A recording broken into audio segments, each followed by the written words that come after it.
Dans cette vidéo, je vais littéralement te montrer l'infrastructure de delivery exacte qui va te permettre d'avoir une infrastructure capable de délivrer plus de 50 000 € de projets par mois. Alors pour faire 50 000 € par mois avec ton agence, tu peux soit délivrer un service à 50 000 €, 2 services à 25 000 €, 10 services à 5 000 €, 20 services à 2 500 € ou alors 40 services à 1 250 €. Alors vendre un service à 50 000 €, c'est impossible de closer avec cette échelle d'activité. Enfin c'est possible. Enfin, en tout cas, j'imagine que si tu regardes cette vidéo, c'est que tu ne fais pas partie de ce genre de personne qui peut délivrer un service à 50 000 €. Donc 2 services à 25 000 €. Alors là, c'est extrêmement dur à closer en one time, mais en plusieurs fois, il y a des possibilités, mais c'est tout de même quand même assez compliqué à closer, vraiment très dur. 10 services à 5 000 €. Alors peu d'acteurs ont ce budget en France, donc c'est pas évident à closer, vraiment pas évident. Si tu veux vendre des services à 5 000 €, il va falloir créer beaucoup de confiance et que tu sois vraiment la référence dans ton marché. Il y a différents acteurs qui arrivent à vendre des services et des accompagnements à 5 000 € en France, mais c'est des gens qui ont travaillé énormément sur la valeur de leurs produits, la valeur qu'ils délivrent et surtout la confiance que leur audience leur donne et la confiance qu'ils ont dans leur marché. Ensuite, 20 services à 2 500 €, là c'est beaucoup plus simple à closer. Enfin, c'est pas beaucoup plus simple, mais c'est un peu plus simple à closer. Le service, par contre, il doit être excellent parce que pour 2 500 €, eh ben, il faut que tu sois reconnu pour ça. Ou alors, tu peux délivrer 40 services à 1 250 €. Là, ça va être extrêmement simple à closer. Par contre, derrière, il faut avoir une infrastructure de délivrabilité qui puisse assumer la delivery. Comme tu peux le voir, dans cette vidéo, on va parler de beaucoup de choses. D'accord, j'ai beaucoup travaillé sur cette mind map. Et comme d'habitude, je vais cacher tout ça. Quitte cette vidéo si actuellement tu fais moins de 10 000 € par mois et que tu n'es pas en surcharge opérationnelle. Cette vidéo, en fait, elle s'adresse si tu as déjà une offre validée qui génère plus de 10 000 € par mois. Tu as un service à haute valeur perçue qui est délivrable rapidement. Tu as déjà une petite équipe, donc de 2 à 5 personnes pour assumer la delivery.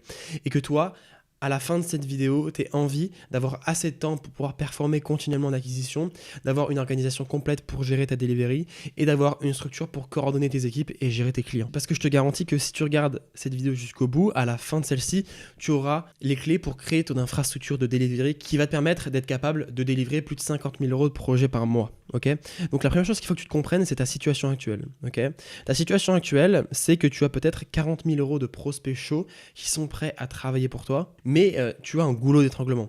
Et ce goulot d'étranglement-là, c'est ta capacité de delivery, d'accord, qui fait que tu ne peux pas accepter tu ne peux pas assumer tous ces clients-là, ce qui fait que tu dois refuser des clients ou alors tu ne vas pas les chercher. Et en fait, le problème avec ça, c'est que ce goulot d'étranglement-là, c'est la seule chose qui t'empêche actuellement de x2 ton chiffre d'affaires. Okay, ça, c'est ta situation actuelle.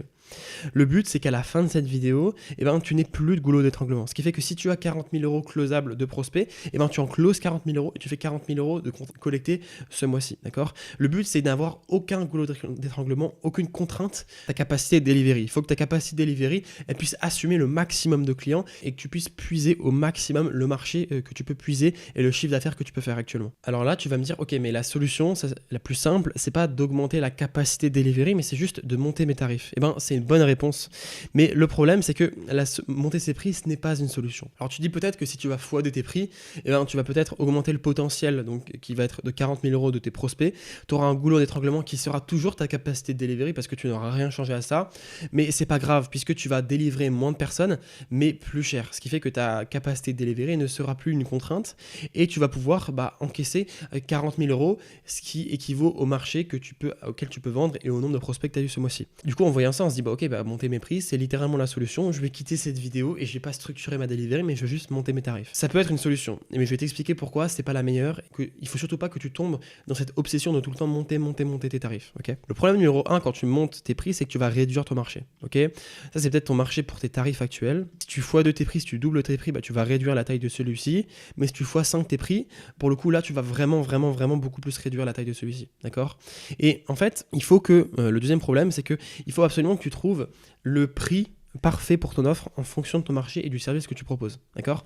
Parce qu'en fait, plus tu vas monter tes prix, plus le client aura des attentes élevées vis-à-vis de ton service. Et donc, plus tu auras une charge opérationnelle pour délivrer ton client. L'objectif, c'est de trouver le moment où le prix de ton offre est dans cette zone. C'est-à-dire qu'il est supérieur à la charge opérationnelle que tu dois les délivrer par client. Cette zone-là, c'est la golden zone, ok? C'est la zone dans laquelle tes tarifs doivent se trouver. Évidemment, si actuellement tes prix sont vraiment très bas et que tu te trouves ici, bah peut-être essayer de les monter pour que tu te trouves là, d'accord? Mais au-dessus, en fait, à partir d'un moment, quand tes prix vont être trop élevés, en fait, les attentes de tes clients vont vraiment être encore plus élevées, d'accord? Si tu x5 tes prix, en fait, les attentes de tes clients, ils vont être x10. D'accord? Parce que tu vends un service qui est beaucoup plus cher. Et donc à ce moment-là, bah, ça va être très compliqué d'automatiser la delivery. Pourquoi? Parce que la charge opérationnelle par client, elle va monter de manière exponentielle. Elle va monter d'une manière plus élevée et non linéairement comparée à l'augmentation de tes tarifs. Et donc en fait, quand tu vas passer tes prix de 2K à 10K, et ben, en fait, tes clients ils vont attendre 3 fois plus de valeur. Ils vont vouloir plus de suivi personnalisé, plus de réactivité, plus de qualité, plus de reporting et plus d'accompagnement one-to-one. Et résultat, en fait, tu vas passer encore plus de temps par client. Tu vas devoir recruter des profils plus chers, tu vas devoir gérer des attentes qui sont plus élevées, et donc oui, tu gagnes plus par client, mais tu dépenses aussi beaucoup plus. En fait, tu vas scaler tes dépenses. Et ça, c'est absolument pas ce qu'on veut. Nous, ce qu'on veut, l'objectif, c'est de garder un tarif qui soit raisonnable et sur lequel tu peux faire beaucoup de marge, obtenir une grande marge et surtout que tu vas pouvoir automatiser et délivrer at scale. Donc oui, c'est quasiment toujours bénéfique de x2 ses prix si actuellement vraiment tes prix sont très bas par rapport au marché. Mais monter ses prix, il faut que tu comprennes que c'est un comportement palliatif. C'est-à-dire que oui, c'est une solution pour les prochains jours ou les prochaines semaines, mais ça ne résout pas fondamentalement le problème qui est la capacité de delivery. Parce que quand tu vas monter tes prix, tu vas réduire la taille de ton marché, mais au bout d'un moment, quand tu vas attirer de plus en plus de clients, ce marché va grossir et donc tu auras toujours ce problème de delivery. Et à ce moment-là, monter tes prix, eh ben, ça sera plus une solution parce que tu l'as déjà fait. Donc en fait, ça ne change rien au vrai problème, c'est juste un soulagement. Si actuellement tu as envie de structurer ta delivery et de structurer en fait ton service, il va falloir que tu passes par un processus de rigidification de ton offre, afin de transformer en fait ton offre actuelle en un monoservice avec regroupé en phases, en process et en automatisation, d'accord? Avec un seul process, une seule organisation, un seul profil opérationnel et une seule expertise que tu vas délivrer. Une fois que tu auras établi ces services et cette offre productisée, bah, c'est à ce moment-là que tu vas pouvoir structurer ta delivery et donc t'extraire à 100% de l'opérationnel, ce qui fait que toi, de ton côté, tu auras 0 temps investi dans ta delivery. Cette offre, c'est ce que j'appelle une offre gagnante et je vais te montrer exactement comment tu vas pouvoir la mettre en place. La première étape, c'est de choisir un seul et unique service. Ce service-là, il doit être simple en compréhension, d'accord? Ça ne doit pas être un service complexe, mais un service que ton client et ton prospect va rapidement comprendre sa valeur perçue, d'accord? Et donc, c'est un service qui va se closer rapidement puisque, par exemple, une landing page, c'est visuel, une vidéo en motion design, une VSL, c'est quelque chose de visuel, donc on comprend rapidement la valeur du service délivré. C'est un service qui doit être actuellement vendu plus de 2000 € sur le marché, d'accord, sur lequel toi tu vas pouvoir faire beaucoup de marge puisque tu vas pouvoir le vendre moins cher que son prix actuel sur le marché, donc le closer beaucoup plus facilement. Un service qui est prévisible en input, d'accord, c'est un service qui est prévisible en input. Alors ça, qu'est-ce que ça veut dire? Ça veut dire que par exemple tu fais des landing pages, une landing page que tu vends qui fait 5 sections, et ben elle va toujours à peu près prendre le même temps opérationnel pour la réaliser, quasiment toujours. Donc ça, c'est un service qui est prévisible en input, d'accord, et un service qui est ouvert à l'upsell. C'est un service sur lequel derrière tu vas pouvoir vendre des prestations plus chères en fonction des nouveaux besoins qui ont été créés et des nouveaux problèmes et des nouvelles douleurs que ton prospect a après que tu aies livré le service. Par exemple, tu vends des landing pages, et ben, le besoin qu'il peut y avoir derrière, c'est de ramener des gens sur cette landing page et donc de créer du trafic. Et donc, tu peux vendre un service lié avec ça.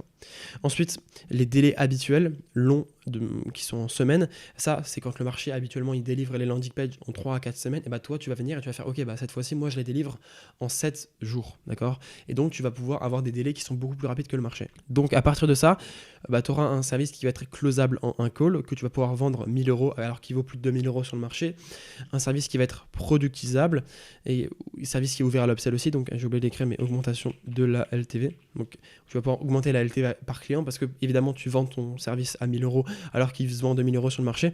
Mais par contre, derrière, tu vas chercher de l'upsell et donc tu vas augmenter énormément la LTV par client. Et un service qui sera concevable en moins de 6 heures. C'est-à-dire que à tes équipes en charge opérationnelle, il prend 6 heures de travail et toi, tu vas pouvoir le livrer. Bon, 5 jours, c'est peut-être un peu court, mais en 7 jours. Alors qu'il est d'habitude, sur le marché, il est livré en plusieurs semaines. Et c'est en respectant tous ces aspects-là que tu vas pouvoir avoir et créer ton offre productisée gagnante sur ton marché. Une agence de web design, en suivant tous ces process-là, elle va peut-être se transformer en un service de landing page. Et ce qui fait qu'elle va créer une offre autour de ça. On crée une landing page pour votre SaaS, par exemple, qui va x2 votre nombre de démos. Là, on comprend réellement la promesse, l'audience cible, et on remarque qu'à la place de faire des landing pages et faire des sites internet pour tout le monde, cette agence, elle s'est concentrée uniquement sur un seul monoservice avec une seule cible et un seul objectif. Pareil pour une agence de media buying, la place ça va peut-être se concentrer sur un service de YouTube Ads pour les coachs, et donc la promesse ça serait peut-être on lance une campagne YouTube Ads rentable pour votre coaching. Ou encore une agence de motion design qui va uniquement se concentrer sur des vidéos explainer pour des SaaS. Avec une promesse, on fait des vidéos en motion design qui augmentent la conversion de votre SaaS. Voilà, ça tu vois que c'est des exemples d'agences qui ont mis en place des offres productisées. Évidemment, il y en a tout plein des exemples. Il faut vraiment que tu construises ton offre productisée gagnante autour de ton expertise. Maintenant, quel est ce modèle de productisation? Parce que là, je t'ai expliqué comment créer son offre, comment la rigidifier, mais concrètement, comment structurer sa productisation et comment productiser son service en différentes phases et en différentes étapes chronologiques et prévisibles. Donc pour ça, il faut que tu suives un modèle de productisation d'agence. Alors la productisation, ça passe déjà premièrement par une structure qui est construite autour de l'optimisation et de l'automatisation de ta production. Donc ça se fait avec des créations et des optimisations de SOPs, de préconfiguration directement des outils et travail par IA, automatisation des notifications clients et automatisation de la gestion d'équipe. Alors il y a 4 phases dans ton modèle de productisation pour pouvoir réellement structurer ta delivery.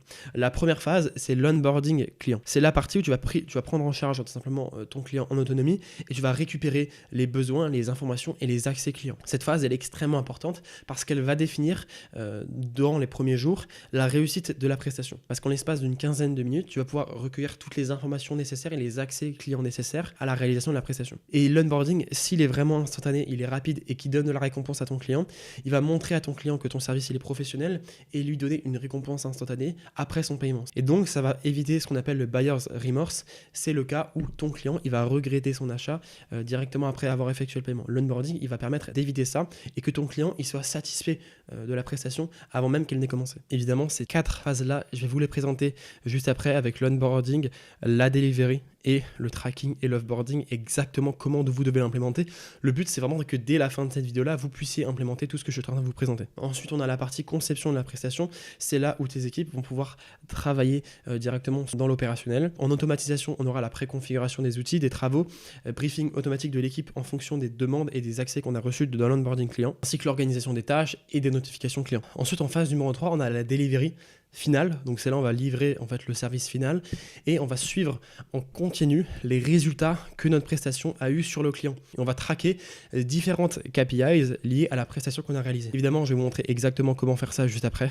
Ensuite, on a la partie upsell et downsell.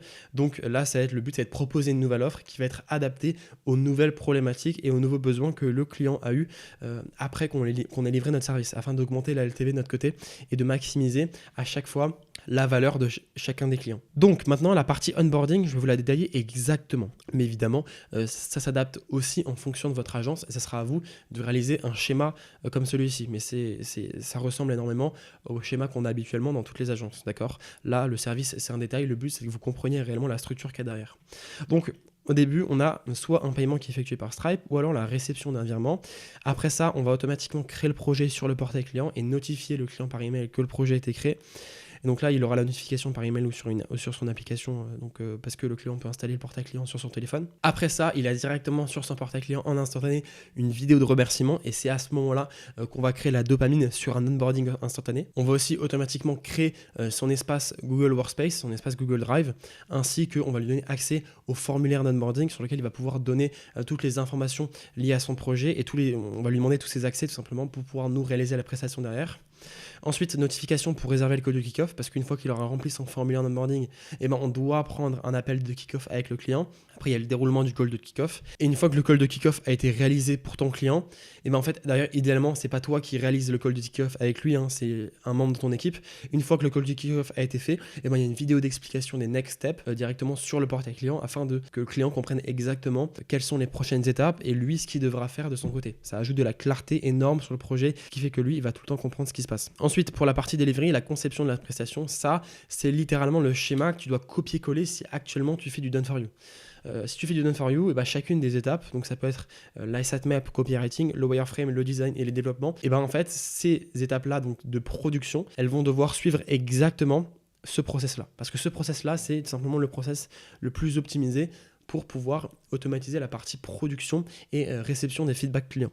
Donc tout d'abord, on a le choix du copywriter, donc ça peut être un copywriter ou un designer en fonction de l'étape, création du Google Doc, donc dans le dossier du client, donc le Drive, qu'on a créé précédemment automatiquement. Donc là, création du Google Doc, c'est pas forcément Google Doc, ça peut être un fichier Figma. Si tu fais par exemple le design du site, ça peut être un Google Sheet, bref, ça dépend vraiment de ton service à ce moment-là. Ensuite, écriture du sitemap et du copywriting. Donc là, le copywriter, il va travailler, il va écrire le copywriting et la sitemap. Évidemment, sur son espace, le copywriter, il aura accès aux SOPs pour créer la sitemap et aux SOPs pour faire un bon copywriting à tous les outils et à la documentation.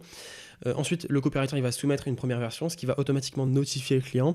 Et le Google Doc, il va apparaître sur le portail client. Et il y aura un tuto au client. On va lui expliquer exactement comment commenter le Google Doc parce que la plupart des clients n'ont jamais peut-être travaillé avec des agences de landing page et donc elles ne connaissent pas forcément les process. Et donc, c'est extrêmement important que pour ton client, tu lui expliques comment il va devoir commenter et interagir avec le document. Là, ça sera un Google Doc qui va apparaître sur le portail client. Si tu fais de la vidéo, ça sera un fichier frame.io. Si tu fais du Figma, ça sera peut-être un lien pour commenter le Figma et l'explication sur comment commenter le Figma. Donc là, c'est une courte vidéo d'1 minute. Le client, il va ajouter les commentaires sur le Google Doc, il va revenir sur son portail client et soumettre la révision. Ce qui va notifier à nouveau tout simplement le copywriter et lui en fait il va refaire ce process là, écriture d'une nouvelle version, il va effectuer les modifications, il va soumettre la version et ça va notifier le client, etc. jusqu'à que le client il soit 100% satisfait. Une fois qu'il est 100% satisfait, il va pouvoir approuver la tâche directement sur son portail client et c'est à ce moment là qu'on va générer une attestation de validation signée en disant qu'il va de manière signée qu'il a validé la tâche et qu'il ne pourra plus revenir en arrière. Ça c'est vraiment important parce que parfois il y a des clients qui ne comprennent pas réellement qu'ils ont validé la tâche et donc que revenir en arrière va engendrer des frais supplémentaires, d'accord? Parce que c'est bien de proposer des révisions limitées, mais si le client il peut revenir 3 étapes en arrière dans le projet, c'est un énorme problème. Et donc générer une attestation de validation signée, ça évite ça. Et après, on aura simplement la vidéo d'explication des next steps pour que le client soit jamais dans le flou et le choix du designer. Et on va refaire exactement ce processus-là. Voilà, ça c'est pour la partie delivery. Il faut littéralement que tu copie-colles ce process tout simplement de production parce qu'il est extrêmement puissant, il est extrêmement efficace et c'est le process le plus efficace pour récolter des feedbacks clients de manière asynchrone et extrêmement fluide. Ensuite, on a le tracking offboarding. Donc là, ensuite, c'est pour la livraison finale du produit. Et donc là, si au moment de la livraison finale du service, il est satisfait, tu vas récolter un témoignage client et du coup, tu vas le récompenser vis-à-vis de ça en lui offrant une réduction. Voilà, à toi de voir comment tu peux le récompenser en offrant un e-book, une formation gratuite. Et une fois que du coup là, c'est dans le cas où il est très satisfait, tu vas le nurturer. Donc tu vas encore discuter avec lui pour comprendre les nouveaux besoins liés tout simplement après la livraison du service. Et après ça, tu vas pouvoir lui offrir des upsells ou des downsell, donc proposition de nouvelles offres afin d'augmenter la valeur de ce client. Ensuite, en livraison finale, tu vas aussi toujours créer un formulaire d'accès de tracking des KPIs dans lequel tu vas créer un formulaire. Tu vas demander littéralement au client des accès à ces différents outils pour que toi, de ton côté, tu puisses traquer les KPIs et les résultats liés au service réalisé. Ça, toi, après ça, tu vas configurer en fait un suivi mensuel, ce qui fait que chaque mois, chaque fin de mois ou ça peut être chaque début de mois, ça dépend. Ça peut même être chaque semaine ou chaque année, chaque trimestre, ça dépend là de ce que tu définis. Tu vas pouvoir récupérer les résultats de la prestation via les accès que le client t'a donné dans ce formulaire-là et tu vas pouvoir générer automatiquement un reporting et l'envoyer au client. C'est extrêmement important que chaque mois, tu lui rappelles combien d'argent tu lui as généré et réellement les résultats que tu lui as apportés. Parce que mensuellement, tu vas pouvoir en fait lui sécréter de la dopamine, lui générer une sorte de récompense, ce qui fait qu'il va t'associer avec ça et plus tard, ça va être beaucoup plus simple de le closer sur de nouvelles offres et en plus, il va tout le temps constamment penser à toi, penser à ton agence et savoir que tu existes puisque tu vas tout le temps lui envoyer un email. Donc voilà pour l'infrastructure, si tu copie-colles exactement tout ce que je t'ai présenté dans cette vidéo, je te garantis que tu auras une infrastructure de delivery qui sera capable de délivrer 50 000 € par mois de projet. Maintenant, si ça te paraît compliqué tout ce que je t'ai expliqué et si tu ne te sens pas prêt à mettre en place ça tout seul, je t'invite à remplir le formulaire de candidature qui est en description. Si notre petit algorithme évalue ta candidature comme quoi on peut travailler ensemble, et à ce moment-là, tu seras redirigé un calendrier pour prendre un appel avec nous afin de finaliser ton inscription.